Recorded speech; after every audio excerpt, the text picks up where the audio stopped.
The following podcast is an exclusive presentation of Project Entertainment Network. Hey folks, Brian Keene here. You know, summer's over. We're entering the fall and then the winter. Halloween's coming up, Thanksgiving, and then of course the holiday shopping season. Speaking of the holiday shopping season, let me tell you about subculturecorsets.com. They've got everything you need for everyone on your list for this holiday season. Clothing, accessories, gifts, books, you name it, they've got it. They sponsor every show on the Project Entertainment Network, including this one. So please give them your business. Visit subculturecorsets.com. Three Guys with Beards, the Project Entertainment Network store, featuring t-shirts, mugs, stickers, hoodies and more from your favorite Project Entertainment Network podcasts. Ink Stain Scribbler's Rest. The Horror Show with Brian Keene. Why not show your loyalty by wearing a cool product from the podcast group and show off to your friends? It Cooks. Armcast. The Mondo Method Monster Attack. Necrocastical. Go to projectentertainmentnetwork.com and click on the store tab for more details. The Liars Club Podcast. Bizarre. The Lunch Ladies Book Club. Matters of Faith. The Project Entertainment Network store, stacked with stuff from the best podcasts on the internet. The Curtain Jerkers. Buttercup of Doom. www.projectentertainmentnetwork.com. There shall come a podcast like no other. Defenders Dialogue with Brian Keene and Christopher Golden.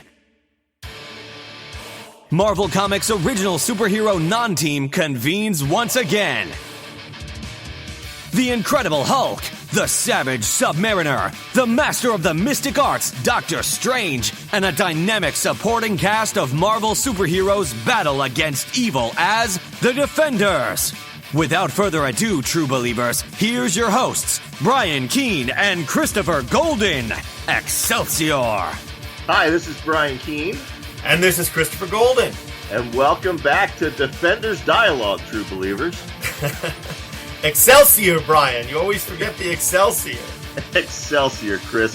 I want to let our listeners know if Chris sounds a little off today, I have not been a bad influence on him. I have not gotten him drunk. He is recovering from a slight cold. So don't blame me. It's that time. Well, we blame you anyway. We blame you for everything. You know what you can't blame me for? What's that? Getting us advertisers, because we have an official sponsor this week. That's excellent. We love advertisers. We love advertisers. We love when people give us money to promote their products. And, nobody's a better pitchman than the two of us. So let me just take a moment to tell folks about Blood Business, crime stories from this world and beyond. It's 2 books in one anthology: The Grift, The Scam, The Double Cross. Blackmail and burglary, murder and larceny. Blood Business tracks the underbelly of human nature through the muck of our lesser angels in 27 crime stories set in this world and beyond. Blood Business is edited by Mario Acevedo and Joshua Viola. It features stories by the late Edward Bryant, Stephen Graham Jones, Kat Rambo, Alyssa Wong, Kat Richardson, Chris Holm, and many, many more. Now, it will be available on November 7th from Hex Publishers, but you can pre-order it right now. You can actually pre-order it in 3 editions: hardcover, paperback, and Kindle. And they're all available right now on Amazon.com. That is Blood Business, crime stories from this world and beyond. And thanks to them for being our first official paid sponsor. I have to say, Brian, that first of all, the book sounds great. But whoever wrote the pitch, that was really good. That was and not just because of your dulcet tones, which in their own right help any pitch, but it's persuasive. That was the ad copy was written by the co-editor of the anthology, Joshua Viola. He's the guy that runs Hex Publishers. Real nice guy. Met him earlier this summer, and we sell a lot of ads on my podcast, The Horror Show with Brian Keene. And, some folks get how to write ad copy. Some folks don't. Joshua is definitely knows what he's doing when it comes to pitching a book. That was great. It's interesting, talking about the various podcasts, and I know we need to get to the Defenders, but it is really interesting to me that, we started this thing mainly not caring if anybody listened to it. And now I'm starting to hear from people who are listening to it and even reading along.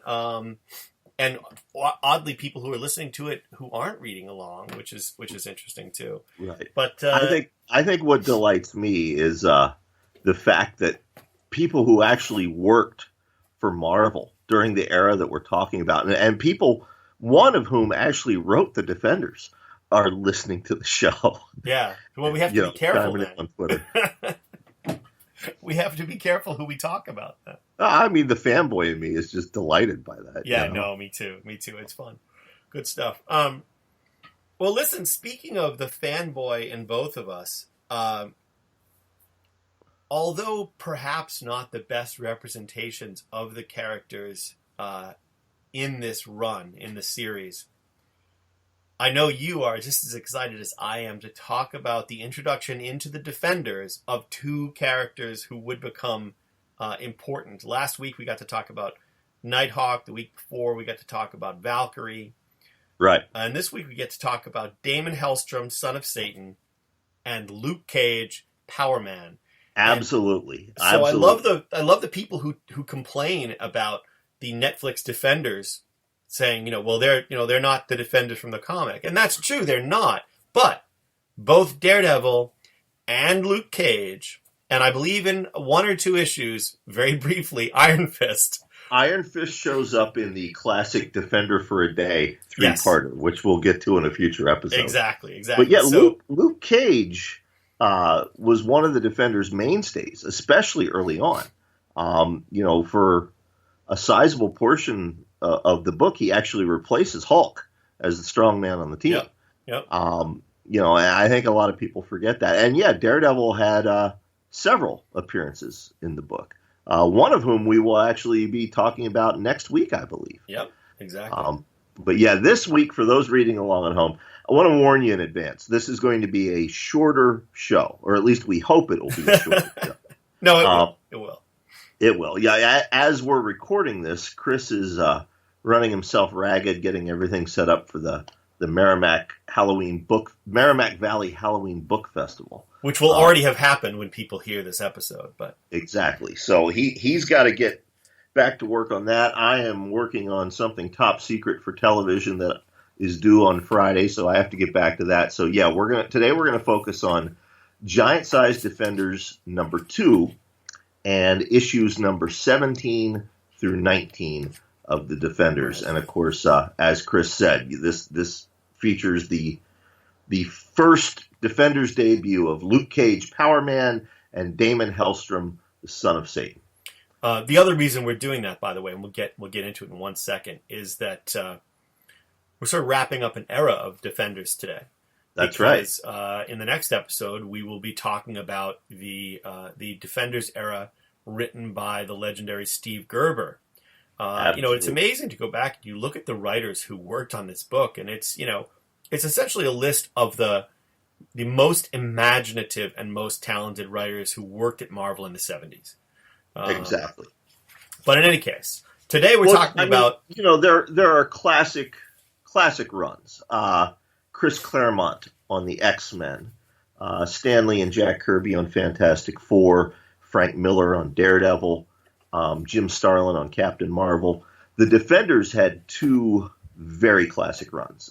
First of all was Steve Gerber's tenure on the book with Sal Buscema on art. And then later on in the series, J.M. DeMatteis with he had a couple different artists. I think Don Perlin illustrated a lot of his run. But both of those runs are just seen as seminal and iconic and classic. And yeah, Gerber's run begins next week. Right. So we want to end this era. Yeah. Well, so, we're on Giant Size Defenders number 2. Which is written by Len Wein. It's drawn as a giant size. For those who are not familiar with it, Marvel started to do these giant size issues on a quarterly basis, every 3 months, and very often they read like fill-ins. They read, sort of cast-off money grabs, and Right. that is not the case about, here. Like we talked about in last week's episode, Giant Size Defenders #1. Right. There were only a few pages of original story. The rest of it was reprints. Yeah, and but even when it was original, even when they were original, oftentimes these giant size issues could be, weak. They'd bring in somebody to sort of pinch hit for the regular team, but that's not the case here. You have Len Wein, the regular writer on the book, legendary comics writer, and legendary artist Gil Kane with Klaus Janson on inks. Interestingly enough to me, though, Brian, in this story, which is called H, as in Hulk, Hell and Holocaust. Nothing like the melodrama for the House of Ideas. Interestingly enough, though, I have to tell you, the realism of Gil Kane's art, for me, I hate it on the Hulk. It's very jarring. It's distracting as hell. I'm a fan of Gil Kane. Me too. Especially his Sword of the Atom series from DC in the 80s, which a lot of people have forgotten about. And I'm a fan of Klaus Janson, but I got to tell you, the two of them together here, it doesn't work for me. It's very jarring. Yeah, only on the Hulk for me. On everything else in the book, I love the way it looks. But on the Hulk in particular, the attempt to make him look too human, too normal, realistic, I guess. Right. It's just, I don't know, it was just off-putting for me. But in any case, we find the Hulk, as usual, being attacked by a bunch of, police officers. Soldiers come in with the remote control of the mechanoid, America's first fully automated soldier. They also refer to him as a one-man walking war. Yeah. And as soon as you see him, anybody who's familiar with the Hulk thinks, oh, that guy's a can opener.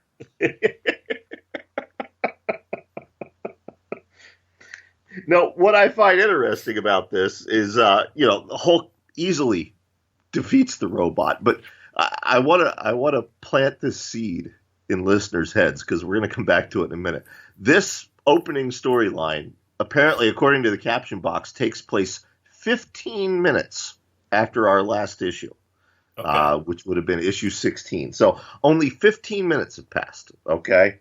And Hulk is being attacked by the army and this robot, and he beats the robot, and then this little girl appears. Little blonde-haired, blue-eyed girl appears, and she offers to help Mr. Hulk. All he has to do is take her hand. And so he does. And the little girl leads him down an alley and then transforms into a demon from hell. A demon in service of, and it should be noted, a demon in service of one of the other major Marvel devils, Satanish. Exactly. Who I don't think we've talked about yet in this series because earlier in the sequence we had, because of the presence of Doctor Strange, we had Dormammu as the quote-unquote devil character. But in this case, now we're getting closer to, something that will require, no surprise here, the intervention of Damon Hellstrom, son of Satan. Right. Satan and Satanish, both the devil, but not the same devil. Well, what we're going to find out, you know what, I'm going to spoil. I'm going to spoil part of the series now for our readers, but trust me, by the time we get to this issue, you guys will have all forgotten about this, so it won't really be a spoiler. Marvel had all these different characters that were stand-ins for the devil. You had Satanish, you had Dormammu, you had Mephisto, a couple others, and you had Satan. What J.M. DeMatteis does later in the Defenders, in the classic six-fingered hand storyline, he actually takes all of these separate entities and combines them into Satan. Basically, each of them is one aspect of Satan, one of Satan's avatars. It's like Michael Moorcock's The Eternal Champion, only the devil. Exactly. Right. Exactly. And elsewhere in Marvel continuity, it's established that actually hell is divided into different realms. and each of them sort of is the lord of his own realm, which is interesting in its own right. But yeah, very interesting. But I do like the Eternal Champion version, the Eternal Devil version. Anyway, so Hulk is assaulted by this demon, who then becomes like 6 different Bruce Banners who grow giant and beat up the Hulk. Right. And they laugh at him, and that really pisses him off because nobody laughs at Hulk. No. And then they kind of overwhelm him. And meanwhile, back in Doctor Strange's Sanctum Sanctorum, this mysterious hooded figure appears, and shows them the Hulk being tormented and being laughed at. And Valkyrie and Doctor Strange and Nighthawk are staring aghast at this. And this mysterious hooded figure says, "My master wishes you to serve him in a manner you would normally find most repulsive. Knowing this, my master has arranged matters to give you little choice. Basically, if they don't submit, the demons that have kidnapped the Hulk are going to destroy him. While Hulk may be the strongest one there is, we have to remember that Bruce Banner and Bruce Banner's intellect is hiding inside of him, and the demons are threatening to destroy both of those things." Exactly. I think I'm glad you stopped there, because I want to bring up this one panel and this thing that bothers me. So often, Doctor Strange is clearly the patriarchal figure in the Defenders until he's no longer part of the story. But as that, they often make him like 97 years old. So we have this moment where Nighthawk says, "He's gone, disappeared in the proverbial puff of smoke." And Doctor Strange says, "Blown away is the vernacular term for it, I believe." And Nighthawk says, "Well, not exactly, Doctor, but close enough." It's like Nighthawk is supposed to be the cool, hip, young guy, and Doctor Strange is supposed to be 110. I mean, just like, how old is he supposed to be? Or like, what language is he supposed to have grown up speaking? I mean, reading these as a kid, I always got the impression that, Doctor Strange, Tony Stark, these were probably all guys in their late 30s, early 40s, as opposed to like... But even so, blown away is the vernacular term for it, I believe. It's not only is he speaking that way, but he's wrong.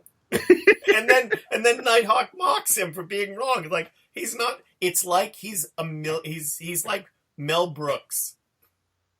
Like the million-year-old man. How old would Len Wein have been when he was writing this? He must have been in his 20s, right? He was young, like, I think. In his 30s, I would suspect, or even late 20s, my guess. Yeah. But. Anyway, so I was just shaking my head. I'm like, come on now. So now remember, 15 minutes have passed since issue 16, and now they can't find the Hulk. Doctor Strange goes out looking for him. Can't find him anywhere. So Doctor Strange has to go seek out help for finding their friend. And who does he go to, Chris? He goes to Damon Hellstrom, the son of Satan, one of our favorite characters, without question. And I hate you because you got the T-shirt before it sold out and I didn't. I've always loved this character, both in his own series and in the Defenders. Every time he appears, I think it's if you played Hellstrom straight up, I think you would have a great TV series on Netflix. I also think that Hellstrom has to be part of the model for John Constantine, even though Constantine is British.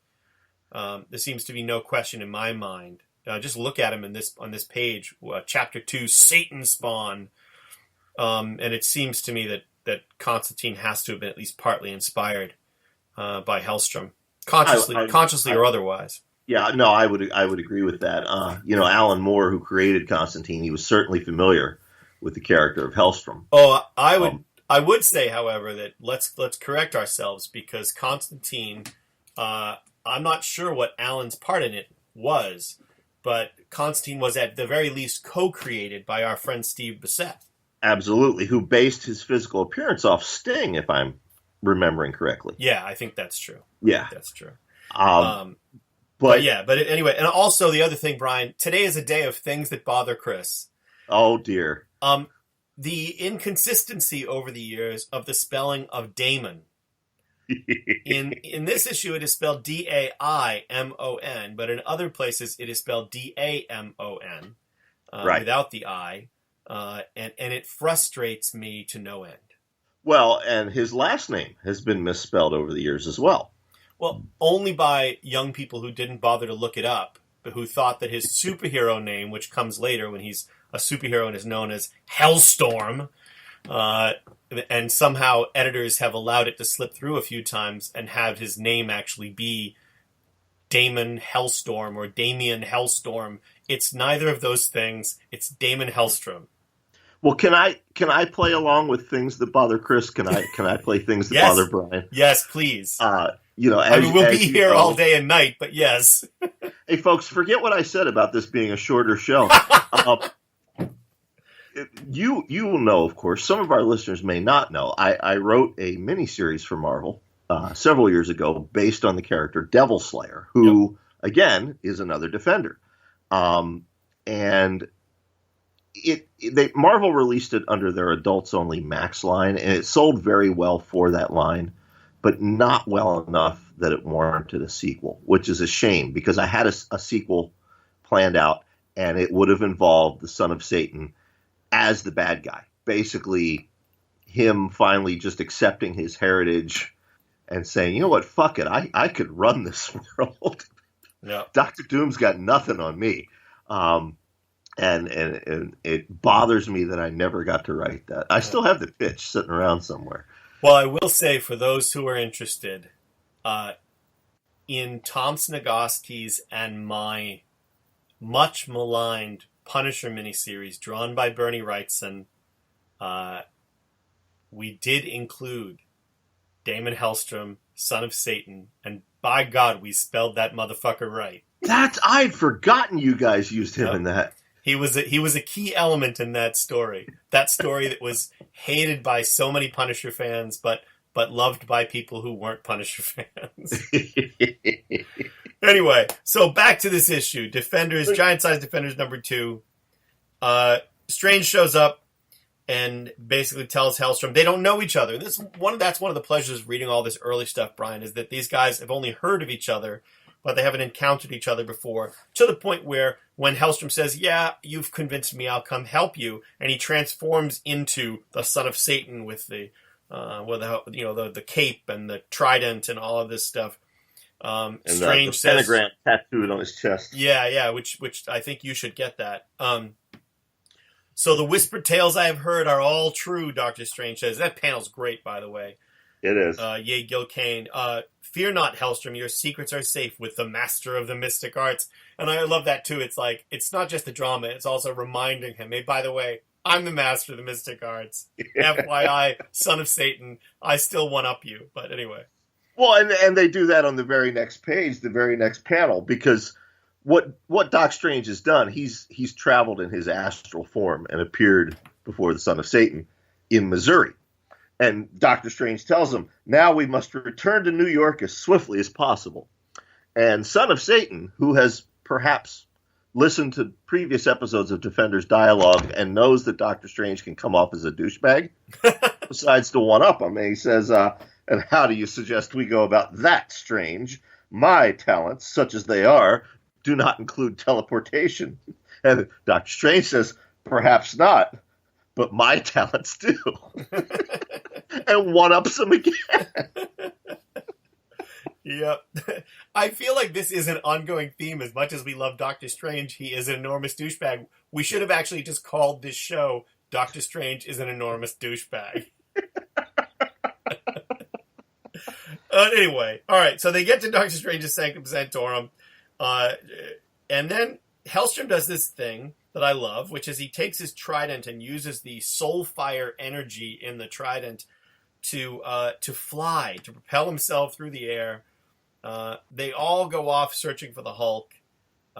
They find this invisible building, which, when they first get there, they can't see it. And then Hellstrom and Strange combine their powers to reveal the presence of the building. That leads them downstairs, and they go down there. And they each encounter a demonic presence that sort of challenges their deepest fears and insecurities. Right. For Doctor Strange, it's patients that died on the operating table when he was a surgeon. For Valkyrie, I found hers very touching, and it will lead into what Steve Gerber does with the character. Yeah, it propels the story forward. Up until this point with Valkyrie, just to quickly interrupt, up until this point with Valkyrie, it's like Len Wein keeps saying, I know she needs to go off and find the secrets and the story of Barbara Norris and figure out who she really is. She's searching for herself, but I don't know what that story is yet, so I'm going to keep putting it off. Right. So here's another example, but it's really well executed here, of her sort of challenging the idea that she is no one. Right. It's basically these faceless women without past, without identity. And then for Nighthawk, it basically plays on the fact that he started out as a villain with the Squadron Sinister, and now he's trying to be a hero with the Defenders. So yeah, they're all facing their demons, so to speak, and then the Son of Satan faces his as well. Right. And then in his case, it's demons capturing his mother, who in reality I think is dead, right? Right. Yep. But it appears that she's in the clutches of these demons, which wouldn't be the first time she was in the clutches of demons. Let's see. Yeah, and then so we get that played out, and of course they each overcome their issues and their insecurity. Some with the help of other members of the team. They go to rescue the Hulk, and they do. They're successful. And basically, the bad guy in this, at least initially, is a guy called Asmodeus. Right. Now, he's an old Doctor Strange villain. Yeah. He'd appeared several times in Doctor Strange. This is his first introduction to the larger Marvel Universe. Basically, when we last saw Asmodeus back in Doctor Strange issue 177, he had died of a heart attack. Doctor Strange had seen this. Well, now it finds out that he's in this pocket dimension where the Defenders have been brought, and he's been granted powers by who Satanish. else? The mighty Satanish. Exactly. And basically, he needs to collect the Defenders' souls. By midnight on the clock in this little weird limbo dimension, or his little extra life is over. His game life is over. I think honestly that the costume alone is enough reason for Satanish to lose patience with him, because the helmet, there's like a little cone on top of this. The helmet has like weird wings, and then there's this weird cone like on top of a World War I, Kaiser's helmet or something. Right. I just don't get it. It's just like, what the hell is that even doing there? It's like it needs ring toss. But in any case, as we know, he fails. Satanish reaches up out of a crack in the ground. We only see his hand, and he drags Asmodeus back into and then it's over. Now, it just occurred to me as we're talking here. I don't have this in my notes, but we're talking about maybe the subconscious influence on Steve Bissett and Alan Moore. That we only see Satanish for 2 panels. And as you said, it's just his hand. It's this giant black hand, which reminds me of something that would come much, much later in comic book history. You want to talk about classic runs, Alan and Steve on Swamp Thing. Right. At the conclusion of the American Gothic saga, with the giant black hand and the giant white hand representing good and evil. I have to wonder again if maybe this was a subconscious influence on a lot of what they were doing. We'll have to ask Steve. We will. We will have to ask him. We'll So definitely... yeah, basically, Satanish claims Asmodeus drags him back down to his corner of hell. The son of Satan bids farewell to the defenders, and everybody goes back home. Exactly. Which gives us Defenders number 17, and the first appearance of Luke Cage, Power Man, who shows up on the cover, announcing his presence, and the splash page beginning this issue in my brain is one of the most memorable splash pages when I think of the Defenders and I think of Nighthawk. They are at some kind of dude ranch, I think owned by Kyle Richmond, a.k.a. Nighthawk. Yep. And Nighthawk is playing busting broncos with Aragorn, the winged horse that used to belong to Black Knight and now belongs to Valkyrie. Yep. And that splash page with the Hulk, Valkyrie, and Doctor Strange looking on beyond the split rail fence, I'm just like, what is even this page? And it's, by the way, but we're back to Sal Buscema on art. But Brian, I don't know, did this stay with you? Because this page stayed with me. It delights me. Now, this was not the first issue of the Defenders I read. The very first comic book I ever bought was an issue of the Defenders. It was number 32. Steve Gerber, right in the middle of Steve Gerber's Headman saga, which we will get to in a few episodes. Right. But I did buy this issue later at a flea market because back then, for our millennial listeners, we didn't have comic book stores in the 70s. If you wanted back issues, you had to either order them from the little classified ads in the comic book, or you had to haunt, thrift stores and flea markets. Well, I bought this issue at a flea market, and yes, I remember the impact that splash page made on me then, and rereading it here in Marvel Masterworks, it took me right back to me too. Me too. And the thing is, it's really stupid, but I love it. Like, I look at this page and I'm like, I love this image. It's a green monster, and a girl with a sword and a chainmail bikini. Right. And, some weird guy with a red cape, and then this winged guy riding a winged horse. I mean, what's not to love? Yeah. Yeah, it's just so, like, it really, as you say, it takes me back, like, right in the moment. Right. I don't remember what issue of the Defenders was my first issue. My comics all usually came from Cat's Pharmacy or Travis Drugstore, both in Framingham, Massachusetts, where I grew up. And it was only when I started buying my own comics, at a certain age, I was probably 8 or 9, that I was sort of selecting them myself, that I could figure out what I wanted. But it wasn't until college, when I hadn't been reading comics for years, and my roommate, I was living in a triple my sophomore year, and one of my roommates, late at night, we were reminiscing about all our favorite Marvel characters from the 70s, and one of my roommates sort of shamefully confessed that he still read comics. And I hadn't read comics probably for 4 years, or more, probably 5 years. And he lived in Providence, Rhode Island. And he said, next time I go home, I'll bring back a few boxes. And when he did that, I immediately went to Million Year Picnic in Cambridge, in Harvard Square. And yes. Fortunately, I went to Million Year Picnic, and that weekend they were having a massive warehouse sale, and most of their back issues were $25. Wow. And I spent $200. It's synchronicity is weird. They are the very first place I ever purchased back order comics through the mail from. They had an ad in, the Overstreet Comic Book Price Guide. I can't tell you what year it was, but I remember the Invaders were on the cover. It must have been around maybe 79, 1980, 1981, somewhere in there. But, they had an ad, and, I'm a kid in rural Pennsylvania. There are no comic book stores around. I don't even know comic book stores are a thing that exist. Right. And I see an ad, a double-page spread for this place called Million Year Picnic.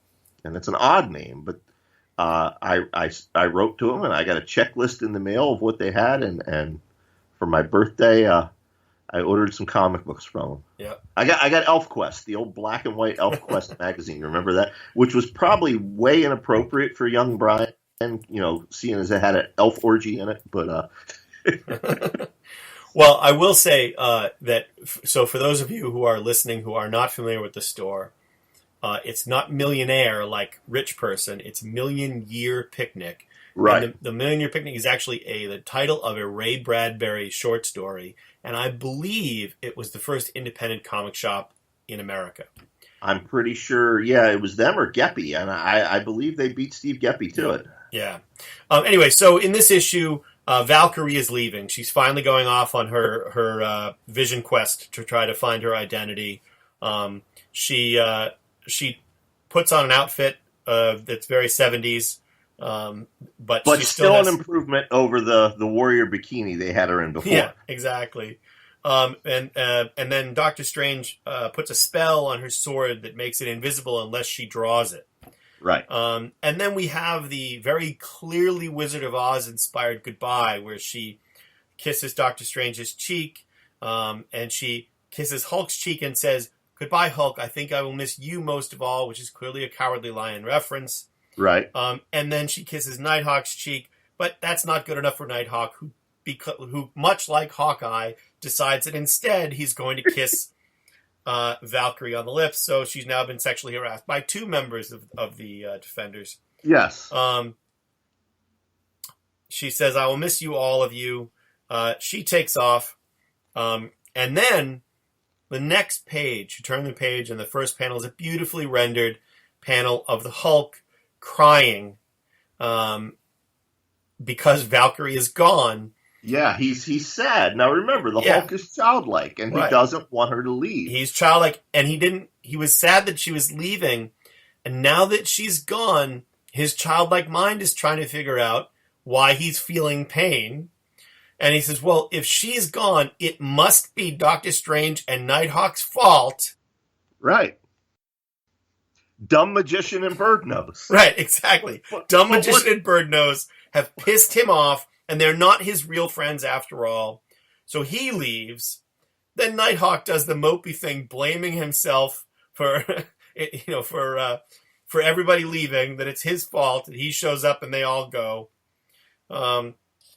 And then, thankfully... What I liked about that, if I can interrupt you 1 second, we've talked about on previous shows, during their initial appearances, when the team was still gelling, they were all just jackasses to the Hulk. Yep. But in this sequence, you do see Doctor Strange and Nighthawk both genuinely trying to comfort him in a very 70s male way. But they're trying to comfort him. They're trying to let him know it's going to be okay. And this time, it's kind of the Hulk that's being a dick. Right. Well, Doctor Strange even says, "Hulk, please let me explain." Yeah. Where before, Doctor Strange would have been like, "Yeah, screw you." Your simple mind. Dumb behemoth, But so then the phone rings. Sorry, go ahead. Yeah, I was gonna say, then the phone rings, and it turns out, remember, Nighthawk is secretly Kyle Richmond, boy billionaire. One of the buildings that he owns is apparently being threatened by a group of villains known as the Wrecking Crew. The Wrecking Crew, who really, again, if you're going to make a TV series about a bunch of Marvel villains, you could find no better lame-ass villains to make a TV series about than the Wrecking Crew. I fucking love the Wrecking Crew. Always have. Yep. Always. No, me too. But they are lame-ass villains, but they would make a great, TV series, I think. Mm-hmm. I agree. Basically, they want $25 million from Richmond Enterprises, Nighthawk's, alter ego's company, or they're going to destroy this building. Go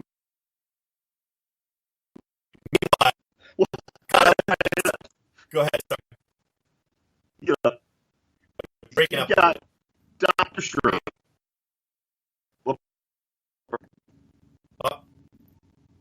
I'm just recording, but you're breaking up some. I don't know.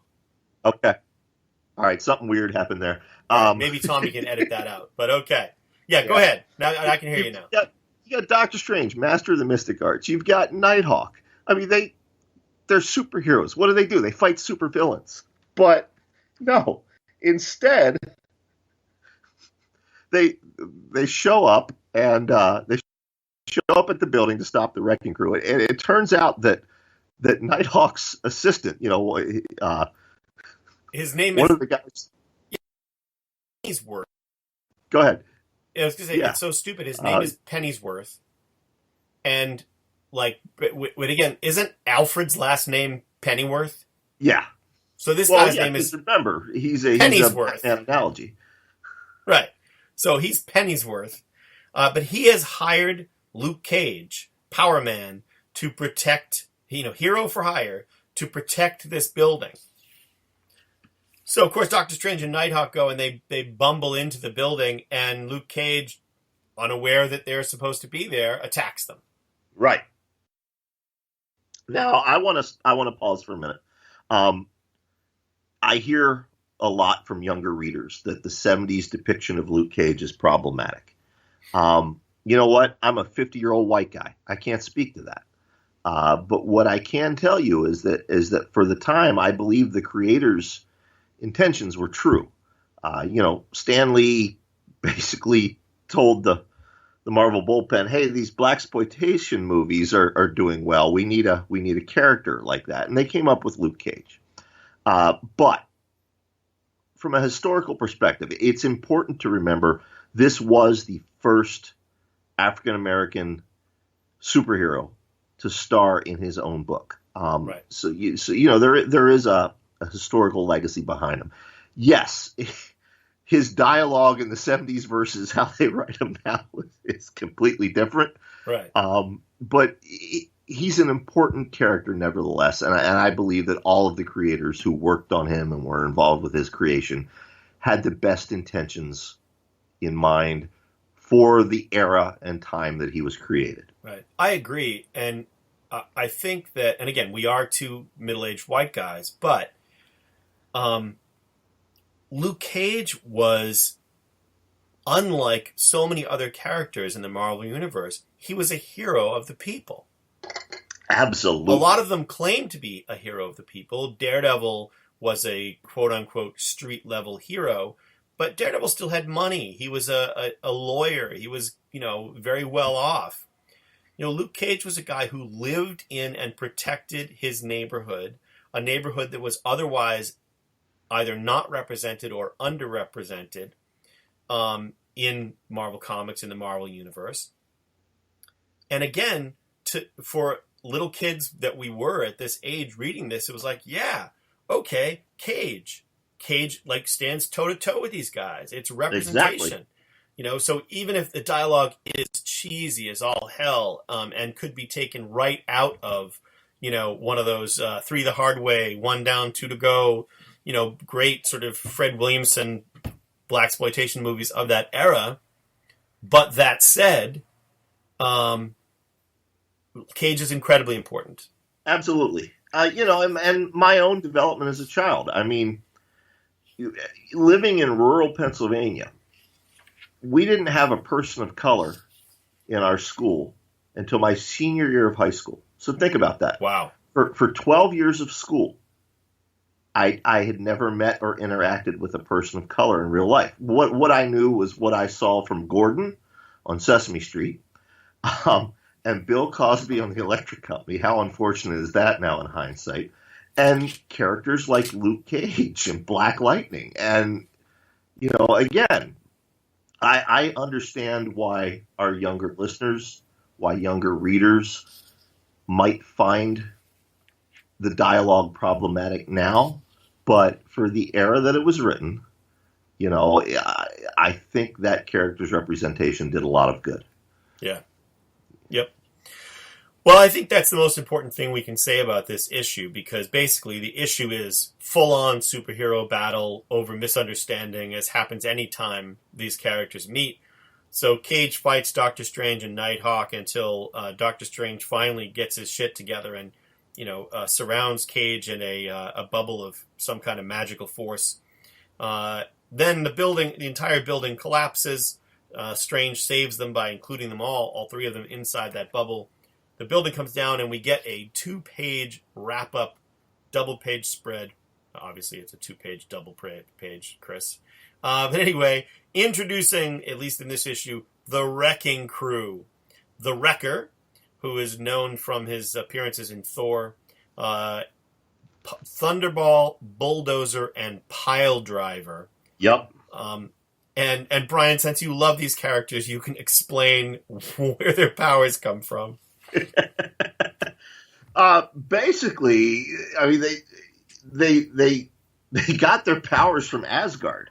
I wasn't a Thor reader, so I don't remember their origin story. I know that Pile Driver. It started with the Wrecker because the Wrecker has this crowbar that is essentially like Mjolnir.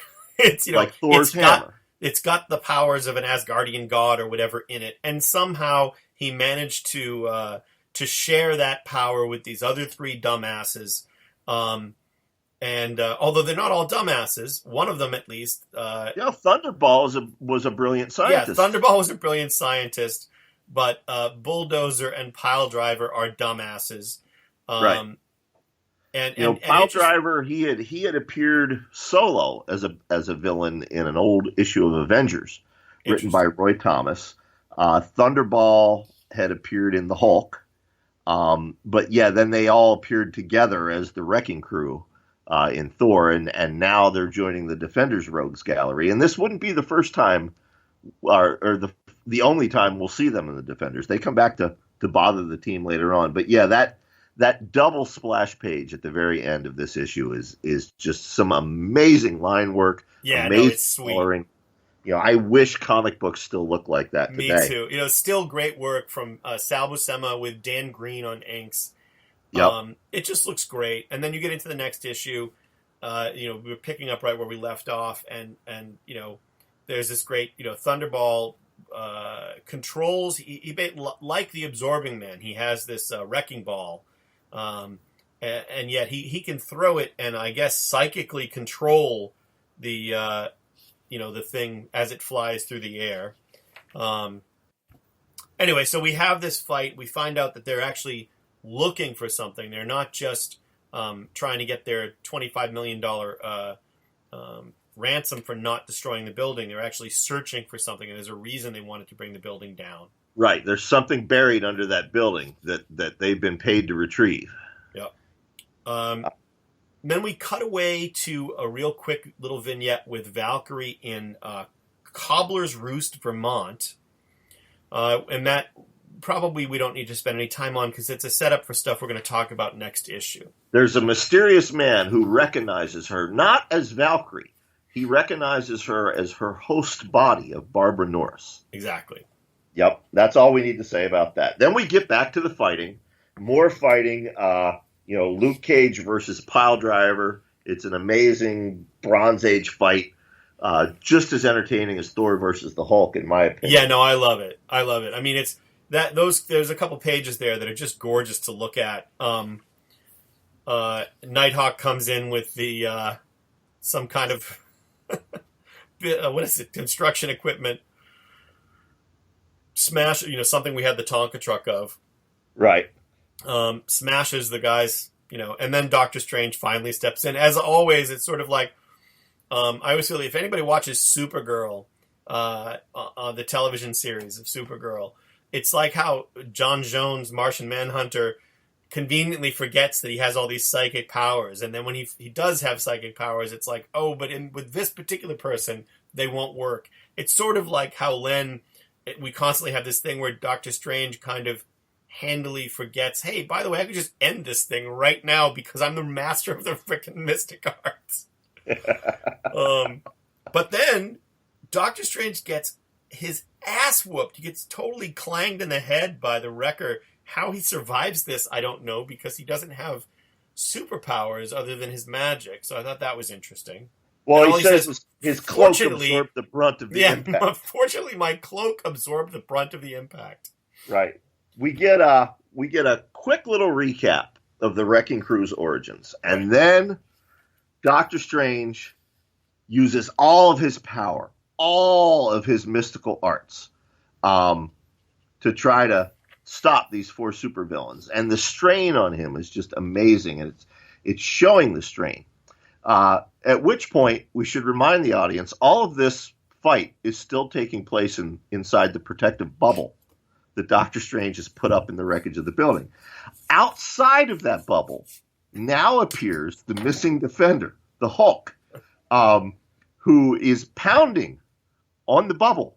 He says, I'm going to help my friends. I got to come back and help my friends. He realizes he was wrong for storming off when Valkyrie left, and he wants to help his friends. But in doing so, he's basically beating his fists against Doctor Strange's psyche. Right. Exactly. Yeah. So causing Doctor Strange to collapse, causing the fight to go in favor of the Wrecking Crew for a little while. And essentially what happens then is we learn finally that, yes, there was this object, the MacGuffin that the Wrecking Crew were actually looking for, and they've unearthed it with the falling of the building. That Thunderball was the one who knew all about it, and he gets it, and he opens the adamantium case that it's supposed to be in, and dun dun dun, it's gone. Empty. Which leads into Defenders 19, which is a classic cover. Yeah. Great cover with the Wrecking Crew looming over the unconscious Defenders, including Luke Cage. So we open with, well, first we should say this is Chris Claremont on script, Len Wein doing the plot. Yep. Sal Buscema is still on art, though, assisted by Klaus Janson. What we open with is a very interesting splash page, because instead of fighting, you see the Wrecking Crew and this new incarnation of the Defenders, which is Hulk, Nighthawk, Doctor Strange, and Luke Cage, all standing around together. Instead of hitting each other, they're all staring at this empty case in fear. Right. Yep. Which leads to Thunderball giving his own origin story as well as the origin story of what's in the thing, which is, in a nutshell, it is a gamma bomb, like 10 times more powerful than the one that turned Banner into the Hulk, that he created at Kyle Richmond's company. Yeah, and he miniaturized. He was then screwed over by Pennyworth, who basically told him, we own this thing you created because you did it on company property and as an employee, and now you're fired. So Thunderball breaks in and steals his creation, and then accidentally, when he's being chased by security, drops it into the molten steel that's being used for the foundation of the building. How all that makes sense, the answer is it doesn't, but that's why they're there. That's what they found. And once the Defenders start to think, we can all work together and solve this problem and figure out what happened to this really dangerous thing that could destroy the city, the Wrecking Crew turn on them, of course, and beat the shit out of them and not render them all, including Hulk, unconscious. Right. And when they regain consciousness, New York's finest, the police, are there to arrest them. Or at least they try to. But Doctor Strange, he's not having any of that shit. He paralyzes the police so that the Defenders can escape. And wipes their memories. Right. And then what I find interesting here, now they're in Harlem, I believe, which is Luke Cage's territory. Right. And you consider these Defenders. Now let's take Hulk out of the equation. But Kyle Richmond, aka Nighthawk, he's a millionaire. Dr. Stephen Strange, he's a surgeon, world-renowned surgeon. They're both white guys. They're walking around Harlem. And it's an eye-opening experience for them. There's a homeless guy begging for change, and Doctor Strange magically makes a 15-course meal appear out of thin air for this guy. Yes, he says, interesting. He says, we live in the wealthiest nation on the earth, and men still go hungry. By the Vishanti, that must not be. Tonight, my friend, I want to take this panel and just post it on Facebook. Tonight, my friend, you will dine like a king. And what appears in the street, Strange has actually mystically teleported a table full of one enormous gourmet dinner from the Plaza Hotel onto the sidewalk. So he's not going to solve the homeless or hunger problem, homelessness or hunger problem in Harlem or anywhere with this bit of magic, but he's feeding this one guy. Well, and it shows that his continued exposure to the Defenders is starting to humanize him a little bit, you know? Yeah. It's making him a little more humble. And then this continues on the next page. Remember, Harlem is Luke Cage's territory. This is his home. These are the people he defends. This little kid comes running up with some news to deliver to Luke Cage. And Doctor Strange kind of interrupts the kid. And all the kid sees is this old white dude in a weird cape. Yeah.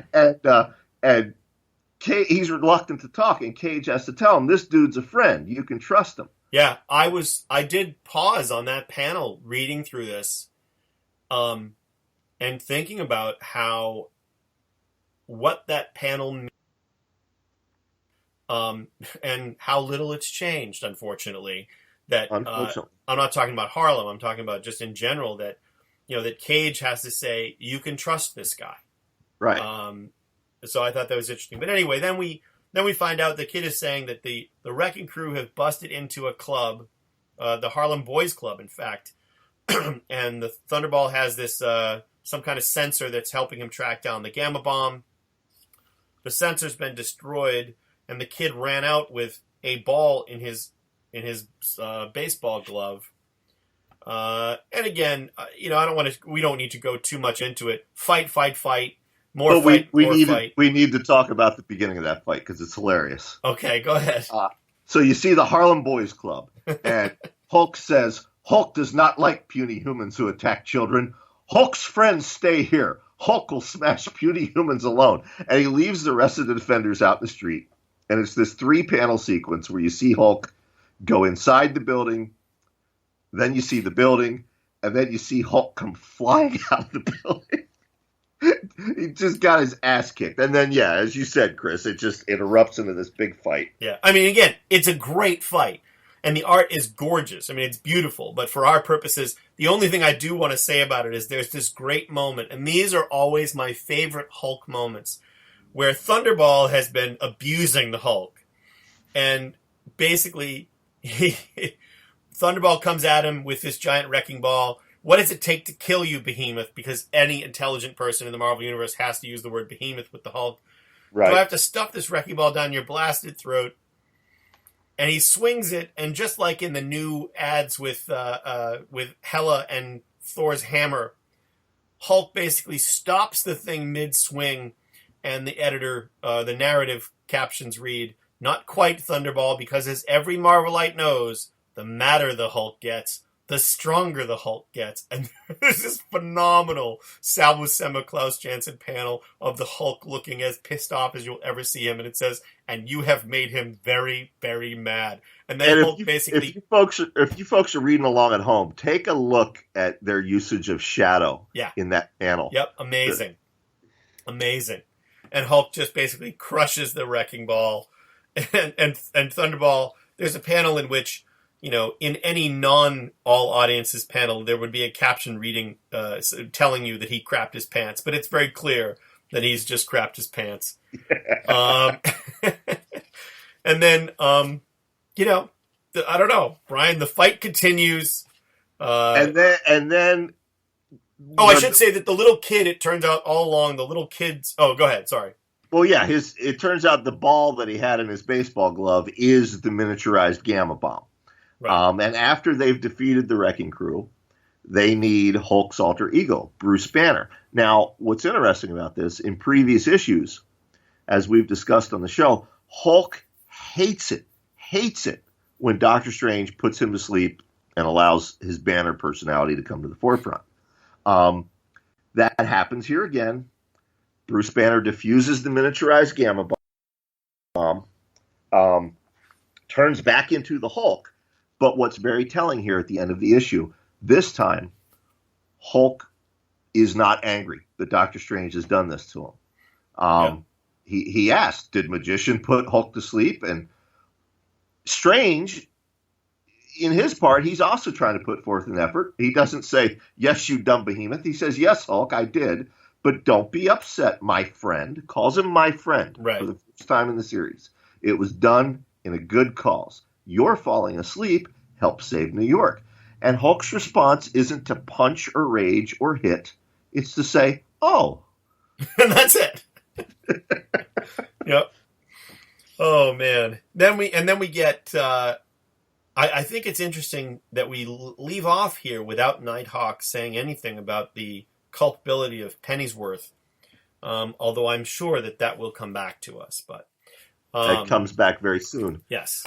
In any case, we lied about being a shorter episode today, but we didn't go overtime either. So no. I suppose that's a win. Well, all right.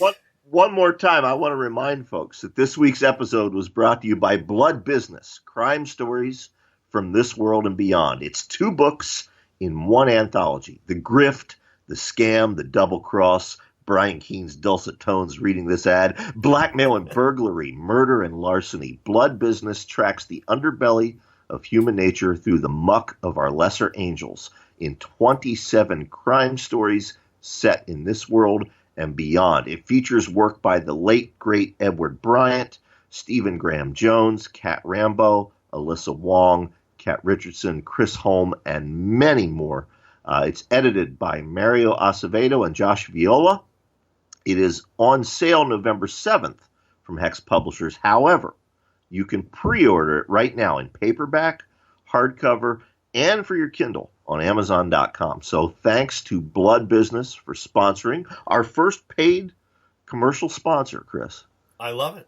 Look at us. Look at it. Remember when? Look at it. Look. All it proves, Brian, is at least those people think that there are people who are listening to this podcast. I'm still not convinced. But if people are listening, we thank you, true believers, and we say Excelsior. Excelsior. Now, next week, for those reading along, we're going to go through Marvel 2-in-1, 6 and 7, The Defenders 20 and 21, Giant Size Defenders 3 and 4. Hopefully we'll get to all those. I don't know. We'll have to see how long we go. This is a turning point, not only in the history of the Defenders, but in the history of 70s Marvel Comics. This marks Steve Gerber's arrival on the series. Face it, true believer, this one's got everything.